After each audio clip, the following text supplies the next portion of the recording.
શિક્ષકોની ઘટ હોવાનું જણાવી જૂનાગઢની નરસિંહ વિદ્યા મંદિરમાં ધોરણ 11 અને 12ના વર્ગો બંધ કરવામાં આવ્યા છે। અત્યાર સુધીમાં 44થી વધુ છાત્રોના સ્કૂલ લિવિંગ સર્ટિફિકેટ પણ સ્કૂલમાંથી કાઢી અપાયા છે। પરિણામે ગરીબ પરિવારોના છાત્રોને ગ્રાન્ટેડ અથવા સેલ્ફ ફાઇનાન્સ સ્કૂલમાં જવું પડશે। થોડા ઘણા છાત્રો હતા તેમના પણ સ્કૂલ લિવિંગ સર્ટિફિકેટ કાઢી અપાયા છે। આ માટે શિક્ષકોની ઘટ હોવાનું બહાનું બતાવાઈ રહ્યું છે। કોઈકના ઇશારે આ સ્કૂલ બંધ કરવાની પેરવી થઈ રહી હોવાની પણ શિક્ષણ જગતમાં ચર્ચા થઈ રહી છે। નબળા બાળકોને સરકારી શાળાના શિક્ષણથી વંચિત રાખવાનો જે કારસો થઈ રહ્યો છે, શિક્ષણ વિભાગે શાળામાં ફરી ધોરણ 11 અને 12 શરૂ થાય તેવા પ્રયાસ કરવા જોઈએ તેવી પણ માંગ ઉઠી છે। વિદ્યા મંદિર મનપા સંચાલિત એકમાત્ર સ્કૂલ છે।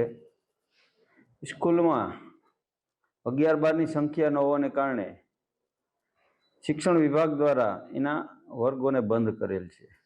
નરસિંહ વિદ્યા મંદિર એક હેરિટેજ બિલ્ડિંગ છે।